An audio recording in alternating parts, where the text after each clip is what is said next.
300 টাকায় সম্ভবত তোমরা 1 ঘন্টা ঘুরতে পারবে। 50 টাকা করে প্রত্যেকজন, তাই তো? সাইডে কিন্তু এমন অসংখ্য নৌকা রয়েছে, এটা দিয়ে মানে নোঙর, এই নোঙর কিন্তু এখানে এভাবে রাখা হয়েছে যাতে নৌকাটা জোয়ারের সময় ভেসে না যায়। এটাই হচ্ছে সেই মেন তারা মায়ের মন্দির। পাথরগুলো বা ইটগুলো বেঁধে রেখেছে, মনের আশা পূর্ণ করার উদ্দেশ্যেই কিন্তু এইগুলো বেঁধে রেখেছে। অনেক কিন্তু বড় একটা ঘাট। হ্যালো বন্ধুরা, welcome to my channel Yadav blog. চলে এলাম নতুন একটা ভিডিও নিয়ে।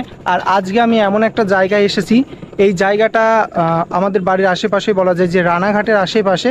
তো তোমরা যদি উইকলি বা উইকেন্ড ঘুরতে আসো, এই জায়গাটা কিন্তু একেবারে সুন্দর একটা জায়গা। আর এই জায়গাটা কিন্তু বিকেল হলে মানে মানুষে একাকার হয়ে যায়, যদিও গঙ্গার ধার, এই জন্য কিন্তু খুব সুন্দর পরিবেশ থাকে। বিকেলবেলা থেকে শুরু করে একেবারে সন্ধ্যা অবধি এখানে কিন্তু মানুষ ভরপুর থাকে। এখানে কিভাবে আসবে সেটা তোমাদের প্রথমে বলি, আর এখানে কি কি জায়গা আছে ঘুরে দেখার মতো সেটাও তোমাদের দেখাবো। তোমরা যদি কলকাতার দিক থেকে আসো, তোমরা চাকদায় নেমে সেখান থেকে কিন্তু চলে আসতে পারো 15 থেকে 20 টাকায় এই মুকুন্দনগর ঘাট। আর এই ঘাটটা এতটাই সুন্দর যে তোমরা যদি না আসো এই ঘাটে, তোমরা বুঝতে পারবে না যে কতটা সুন্দর। এখন আমি গঙ্গার পাশে একদম রয়েছি। আর ওই যে ওই পাশে তোমরা দেখতে পারছো যে জলের ট্যাঙ্কটি রয়েছে, ওই পাশে সমস্ত রকমের অ্যাক্টিভিটিস থেকে শুরু করে গার্ডেনও সম্ভবত একটা রয়েছে, যেখানে পার্ক কোয়ালিটির রয়েছে। আর ওখানে কিন্তু অনেকে স্নান করে, ওই জায়গাটায় দেখাবো। আর আমি এই দিকটাতে চলে এসেছি। এই দিকটাতে দেখো একদম ঘাস, চারিদিকে ঘাস, মানে একদম শুনশান পরিবেশ।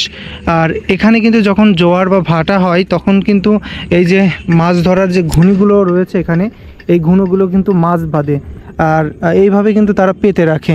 আর তোমরা যদি নৌকা রাইড করতে চাও, এখানেও কিন্তু তোমরা নৌকা রাইড করতে পারো।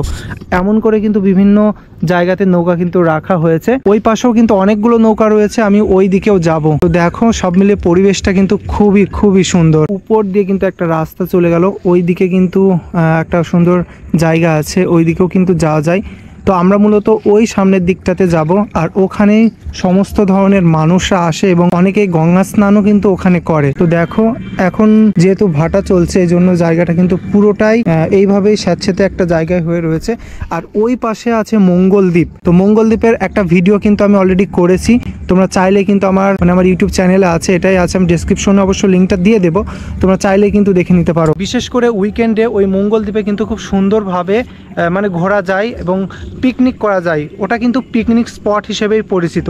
তো জানি না তোমাদের কেমন লাগবে, তো তোমরা যদি ওই জায়গাটাই দেখো তাহলে কিন্তু অবশ্যই তোমাদের ভালো লাগবে। এই পরিবেশটা একদম গঙ্গার ধারের পরিবেশটা বেশ সুন্দর এবং মনোরম একটা পরিবেশ। তো আজকে এসছি আমার এক বন্ধুর সাথে, এই যে আমার বন্ধুর সাথে পরিচয় করে দিয়ে, নাম হচ্ছে রাজীব। তো রাজীব, এখানে এসে কেমন লাগছে তোর? খুব সুন্দর। পরিবেশটা কেমন? খুব ভালো। খুব ভালো। আর চারিপাশের পরিবেশটা? চারিপাশে তো ভালোই। তোমরা যদি ঘুরতে আসো, বলা যায় যে একদিনের জন্য, কলকাতার কাছেই, বলা যায় রানাঘাটের পাশেই, তাহলে কিন্তু এই জায়গাটা তোমরা সাজেস্ট করতে পারো, বা তোমাদের উইকেন্ডের যে ট্রিপে, সেই ট্রিপে কিন্তু এই জায়গাটা রাখতে পারো। আর এখন তো প্রায় 3:30 মতো বাজে, যদিও এখন শীতকাল, তো এই সময় কিন্তু একটু ঠান্ডা এখানে পড়বেই। তো তোমরা চাইবে যে গরমের দিনে এই জায়গাটাতে আসবে, আর মানে বিকালের পরে আসবে, তাহলে এখানকার যে ভাইবটা, আসল ভাইবটা কিন্তু তোমরা এখানে আসলেই দেখতে পারবে। এখানেই মূলত গঙ্গার জলটা পরিষ্কার বা ক্লিন করে বিভিন্ন জায়গায় কিন্তু পাঠানো হয় খাবার জল হিসেবে। তো দেখো, এখানে সামনে কিন্তু তোমরা কিছু রাইড দেখতে পাচ্ছ, বিশেষ করে এখানে নৌকা রাইডটাই বেশি হয়। তো তোমরা এসে কিন্তু এখানে বার্গারিং করে তোমরা নৌকা রাইড করতে পারো। খুব সুন্দর একটা পরিবেশ। আর এই পরিবেশের মধ্যে নৌকা রাইড করলে আসলেই কিন্তু মানে অনেক সুন্দর লাগবে। অনেক সময় কিন্তু এই টিনের মতো এই নৌকাটা দিয়ে, বা আঞ্চলিক ভাষায় যে ডোঙা বলি আমরা, এই ডোঙাটা দিয়ে কিন্তু এই গঙ্গায় সবাই মাছ ধরতে যায়। তো এখন কিন্তু বর্তমানে এখানে এইভাবে রাখা হয়েছে। আচ্ছা দাদা, এই ঘুরতে গেলে কি ঘন্টা চুক্তি? আচ্ছা, ঘন্টা গেলে কেমন নেবেন? 300 টাকা। আর এমনি 20-30 মিনিটের জন্য 100 টাকা। আচ্ছা, 100 টাকা মানে ওই পারে গিয়ে আবার চলে আসবেন? ওই পার দিয়ে গিয়ে আবার চলে আসবেন, তাই? তো বন্ধুরা, শুনতেই পারলে, এই যে দাদার কাছ থেকে জিজ্ঞাসা করলাম, তোমরা যদি এসে এখানে ঘুরতে চাও তাহলে কিন্তু 300 টাকায় সম্ভবত তোমরা 1 ঘন্টা ঘুরতে পারবে। আর ওই যে মঙ্গলদ্বীপ রয়েছে, ওই পাশ থেকে ঘুরে এসে, মানে ওই পাশ থেকে গিয়ে ঘুরে আনাবে, তোমাদের 100 টাকা করে দিতে হবে। তো দাদা, এটা কি একজনের না 3-4 জন হলেও কোনো সমস্যা নেই? 100 টাকা, তাই তো? তো বন্ধুরা, হ্যাঁ হ্যাঁ, আচ্ছা, না না পুরো রাউন্ড বলছি না, এখান থেকে আমি মঙ্গলদ্বীপে। হ্যাঁ, 50 টাকা করে প্রত্যেক জন, তাই তো? আচ্ছা আচ্ছা। আর যদি কেউ একা যায় 100 টাকাই হয়ে যায়, তাই না? একা গেলেও 50 টাকা। তো বন্ধুরা তোমরা কিন্তু শুনতে পারলে, তোমরা যদি একা যাও তাও কিন্তু 50 টাকা, ওই পারটাই ঘুরে নিয়ে চলে আসবে, আবার এই পারে চলে আসবে। আর তোমরা যদি গ্রুপ করে যাও তাও কিন্তু এক একজন 50 টাকা করে। তো দেখো এমনই কিন্তু কিছু রয়েছে, এই যে ওই পাশে একটা নৌকা দেখালাম, ওই নৌকার মতনই কিন্তু রয়েছে। আর এই যে সুন্দরভাবে সাজানো কিন্তু একটা নৌকা রয়েছে। আর এইটাই সেই মূলত জলের যে ট্যাঙ্ক বলা যায়, এখান থেকে কিন্তু জল পরিষ্কার করে। সাইডে কিন্তু এমন অসংখ্য নৌকা রয়েছে যেগুলিতে কিন্তু যারা এখানে ঘুরতে আসে তারা কিন্তু ওই নৌকাগুলো করে যায়। আর এই যে এটা দিয়ে মানে নোঙর, এই নোঙর কিন্তু এখানে এভাবে রাখা হয়েছে যাতে নৌকাটা জোয়ারের সময় ভেসে না যায়। এখন কিন্তু এখানে কেউ নেই, আর আমি এইটাতে উঠছি। দেখো কি সুন্দর একটা নৌকা আর কি। আর এই নৌকা করেই কিন্তু তোমাদের ঘোরাবে এখানে, তোমরা গ্রুপে আসলে কিন্তু অনেকে ঘুরতে পারো। দেখো এখান থেকে এই জায়গাটা কতটা সুন্দর লাগছে, পরিবেশটা কিন্তু একেবারে অন্যরকম একটা পরিবেশ, ভীষণ ভীষণ কিন্তু সুন্দর লাগছে। আর এই সব জায়গাতে ফটোশ্যুটের জন্য খুব একটা ভালো একটা জায়গা। তো আমি আমার বন্ধু রাজুকে এখানে নিয়ে এসেছি। আচ্ছা, ফটোশ্যুটের জন্য এই জায়গাটা কেমন? খুব সুন্দর জায়গা, খুব সুন্দর, তাই না? তো বন্ধুরা সত্যি আসলে মানে খুব সুন্দর একটা জায়গা।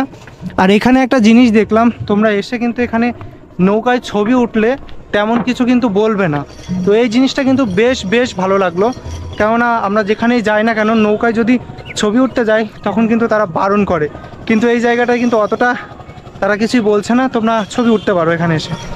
তো সারি সারি কিন্তু প্রচুর নৌকা এমনভাবে রাখা হয়েছে, আর এই নৌকাগুলো কিন্তু দেখতেও ভীষণ সুন্দর। এই যে কোন শান্তির ছেলেগুলো যে এইভাবে এখানে এই কাজগুলো ফেলে রাখে ভেঙে, তো এইগুলো অবশ্যই এখানে করা উচিত নয়, কেননা তাছাড়া তো আরও অনেকে এখানে ঘুরতে আসে। তো যারা অবশ্যই এখানে এই ভিডিওটা দেখবে বা এখানে যারা আসবে তাহলে কিন্তু এই কাজটা করবে না। তো বন্ধুরা এই হচ্ছে মুকুন্দনগর শিবকালী মন্দির, এটা হচ্ছে শিবকালী মন্দিরের ঢোকার প্রবেশ গেট আর কি। তো এখান থেকেই শুরু হলো মূলত শিবকালী মন্দির। তো দেখো ভেতরে কতটা সুন্দর। তো এক এক করে এখানে কি কি আছে সব কিছুই তোমাদের দেখাবো। আর এখানে কিন্তু একটা হাতিও রয়েছে, আর একটা বিল্ডিং দেখতে পাচ্ছি।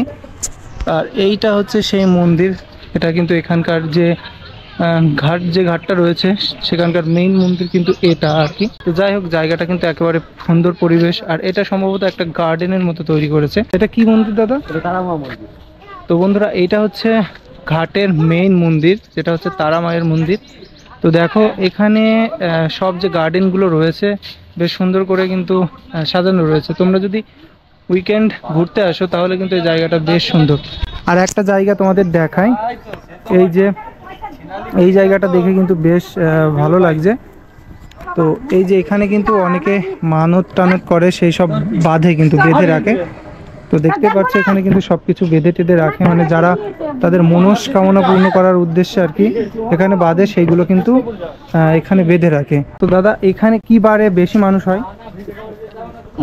এখানে তো একটা মানে শিব মন্দির আর কালী মন্দির, ঠিক আছে, তো নানা রকম মন্দির। তো মন্দির এখানে বেসিক্যালি সব সময় মানুষ থাকে, ঠিক আছে। তো মানে শনি মঙ্গলবার আর বাবার যে বার সোমবারের দিনটাতে লোক এখানে জায়গা দেওয়া যায় না, এত ভিড় থাকে। আচ্ছা, সবাই পুজো পুজো কেউ মানত করে, মানসিক করে, সবাই এখানে মানসিক করে এখানে পুজো। আচ্ছা, মেইন মন্দির কি এটাই, মানে এখানকার যে প্রথম যে মন্দিরটা ছিল এটাই কি? হ্যাঁ, এটাই আগে ছিল।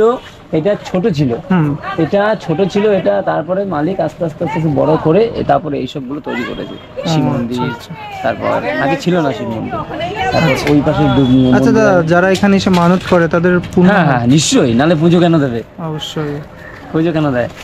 তো দেখতেই পারছো বন্ধুরা, এই দাদার সাথে কথা বললাম। আর এই যে এখানে এই যে প্লাস্টিকের ভিতরে যে পাথরগুলো বা ইটগুলো বেঁধে রেখেছে, এইগুলো কিন্তু এখানে এসে সবাই মানত করেছে যে তাদের মনের আশা পূর্ণ করার উদ্দেশ্যেই কিন্তু এইগুলো বেঁধে রেখেছে। আর যখন তাদের কাজ সম্পূর্ণ হয়ে যায় তখন এখানে যা যা দেওয়ার তাদের ইচ্ছে থাকে সেগুলো কিন্তু এখানে দেয়। এইটাই হচ্ছে সেই মেন তারা মায়ের মন্দির। আর মন্দিরের সামনে আসতেই তোমরা অনেকগুলো এই যে দেখতে পারবে, ধূপ বা অন্যান্য কোয়ালিটির। তো এই ধূপ দিয়েই এখানে কিন্তু সবাই আর কি দিয়ে রাখে, এখানে অনেকেই দিয়ে রাখে। দেখো এই পাশেও কিন্তু রয়েছে। আর এটা মেইন মন্দির। আমি কিন্তু সামনে ওঠার চেষ্টা করছিলাম, কিন্তু ওখানে কিন্তু প্রচুর মৌমাছি আছে। তোমরা কিন্তু এখানে আসলে মৌমাছিটা দেখেই কিন্তু তারপরে ঘুরবে, কেন প্রচুর মৌমাছি। আর এটা হচ্ছে ঘাট। তো চলো একটু ঘাটের এখান থেকে ঘুরে আসি। তো দেখো বন্ধুরা, একদম মায়ের মন্দিরের সামনে দিয়েই কিন্তু পুরো একটা ঘাট। আর এখানে কিন্তু সবাই স্নান করে, দেখতেই পারছো। অনেক কিন্তু বড় একটা ঘাট। বিশেষ করে বললো সোমবার আর অন্যান্য বারে কিন্তু বেশিরভাগ মানুষ এখানে আসে। একদম ডিরেক্ট এই মন্দিরটা রয়েছে, মন্দিরটার সামনেই কিন্তু এই ঘাট। তো চলো এবার আমরা ওই দিকে যাই। ওইদিকে আর কি কি আছে সেগুলোই তোমাদের দেখাই। তো বন্ধুরা, আমিও কিন্তু ফার্স্ট টাইম একবার এসেছিলাম ওই 2-3 বছর আগে। তখন কিন্তু এতটা উন্নত ছিল না সত্যি, এমনি নর্মালি একটা পরিবেশ ছিল এখানে। তো দেখতে পাচ্ছ এখন কিন্তু এই জায়গাটা বেশ সুন্দর করছে। আর এখানে মনে হয় সম্ভবত কোনো অনুষ্ঠান হবে, যার কারণে দাদা অনুষ্ঠান হবে কি এসব কি হচ্ছে? আচ্ছা আচ্ছা, প্রত্যেক বছরই হয় এটা, প্রত্যেক বছরই। প্রত্যেক বছর। তো বন্ধুরা দেখো, শিবরাত্রি উপলক্ষে কিন্তু এই জায়গাটায় অনুষ্ঠান হয়। তোমরা কিন্তু শিবরাত্রির আগেও কিন্তু এখানে চলে আসতে পারো। একেবারে গঙ্গার ধারে খুব সুন্দর একটা পরিবেশে, মানে তোমরা আসলে পরে তোমাদের মন ভালো হতে বাধ্য। এখানে কিন্তু একটা গণেশের মূর্তি রয়েছে। দেখো কি সুন্দর লাগছে গণেশের মূর্তিটা, কতটাই বড় তোমরা দেখে হয়তো বুঝতে পারছো। আর এখানে যে মহাদেবের কিন্তু একটা বিগ্রহ রয়েছে, পাশে নন্দী ছোট করে। আর এখানে যে ঝর্ণাটা করে সেটা হয়তো বা তোমরা অনেকেই জানো, যে খুব সুন্দরভাবে এই জায়গাটা ডেকোরেটিং করা বা সাজানো। আর দেখো মৌমাছি কিন্তু উঠছে, যার কারণে ওইদিকে এখন যাওয়া সম্ভব না। তো এই জায়গাটা মানে সব মিলে একেবারে ঘোরা বা দর্শনীয় জায়গা হিসেবে এই জায়গাটা কিন্তু খুবই সুন্দর জায়গা। তোমরা কিন্তু আসতে পারো, মানে খুব ভালো লাগবে। একেবারে কলকাতার খুব কাছে নিরিবিলি একটা জায়গা। আর এই জায়গাটা এতটাই ফেমাস, এখানে কিন্তু প্রচুর মানুষ এখানে আসে।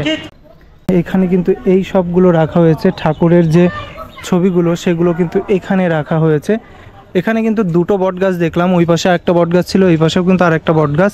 তো বট গাছের নিচেই তোমরা তো জানোই যে বেশি করে বট গাছের নিচেই আমাদের পূজিত দেবদেবীর মূর্তি বেশি করে থাকে।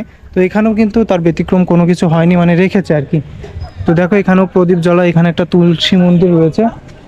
আর এই পাশ দিয়েও কিন্তু গঙ্গার ধারটা কিন্তু এই পাশ দিয়েও দেখা যায়। একেবারে সুন্দর একটা পরিবেশ। তো এই পরিবেশটাই কিন্তু তোমরা এখানে আসতে পারো, একেবারে কলকাতার কাছে, রানাঘাটের কাছে এই মন্দিরটাই তোমরা কিন্তু চলে আসতে পারো। তো বন্ধুরা, কেমন লাগলো ভিডিওটা অবশ্যই জানিও। ভালো লাগলে লাইক, কমেন্ট, আর নতুন হয়ে থাকলে অবশ্যই আমার চ্যানেলটাকে সাবস্ক্রাইব করো।